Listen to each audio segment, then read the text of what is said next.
والله الذي لا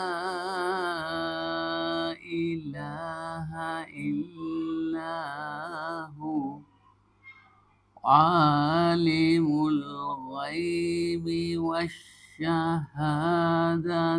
هو الرحمن الرحيم۔ اور وہی اللہ ہے جس کے سوا کوئی معبود نہیں، وہ ظاہری اور پوشیدہ چیزوں کا جاننے والا ہے۔ محترم حضرات، سورۃ الحشر آخری آیات میں سے ایک آیت، اس میں اللہ تبارک و تعالی نے اپنی وحدانیت کا ذکر فرمایا ہے اور اپنے آپ کو بتایا ہے،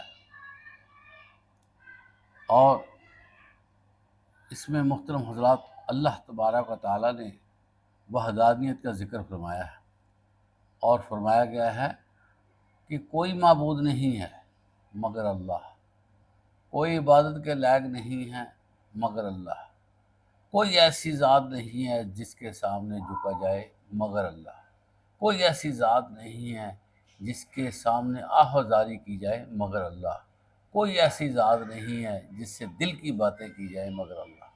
اللہ تعالیٰ ہی ہر چیز کو جانتا ہے اور اللہ تعالیٰ ہی ہر چیز کو پہچانتا ہے۔ محترم حضرات، آیت کے دوسرے حصے میں یہ فرمایا گیا کہ وہ جانتا ہے جو کچھ ظاہر ہے اور باطن ہے۔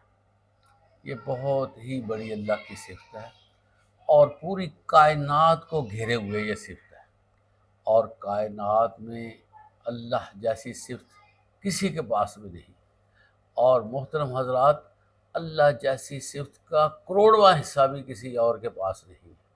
یہاں اللہ تعالیٰ یہی فرما رہے ہیں کہ جو کچھ ظاہر ہے، اب ظاہر سے مراد کیا ہے؟ کتنی بڑی کائنات ہے، کتنی بڑی کہکشاں ہیں، کتنے بڑے سیارے ہیں، کتنی بڑی اللہ تعالیٰ نے کائنات بنائی ہوئی ہے۔ اس میں اللہ تعالیٰ فرما رہے ہیں ہر چیز جو ظاہر نظر آ رہی ہے وہ میں اس کو دیکھتا ہوں، اس کے علاوہ کوئی بھی ذی روح اس قدر کمال نہیں رکھتا کہ وہ پوری کائنات کی چیزوں کو بیک وقت دیکھ رہا ہو۔ یہ اللہ تعالیٰ کی قدرت ہے۔ اسی طرح اللہ تعالیٰ فرماتے ہیں جو کوئی چیز غیب میں ہے، بظاہر نظر بھی نہیں آتی، جیسے پہاڑوں کے نیچے کیا ہے، زمین کے نیچے کیا ہے، سمندروں کے نیچے کیا ہے، آسمانوں کے اوپر کیا ہے، آسمانوں کے بیچ میں کیا ہے، سیاروں کے اندر کیا ہے، جو کچھ نظر نہ آنے والی چیز ہے اس کو بھی اللہ تعالیٰ جانتے ہیں۔ اس حوالے سے اس آیت میں یہ واضح کیا جا رہا ہے کہ اللہ تعالیٰ کی جو قدرت کاملہ ہے وہ ہر جگہ پر حاوی ہے، اور اللہ تعالیٰ کی ہر جگہ پر گرپ ہے۔ اللہ تعالیٰ ہمیں اس فلسفے کو سمجھنے کی توفیق عطا فرمائے۔ وآخر دعوانا الحمدللہ۔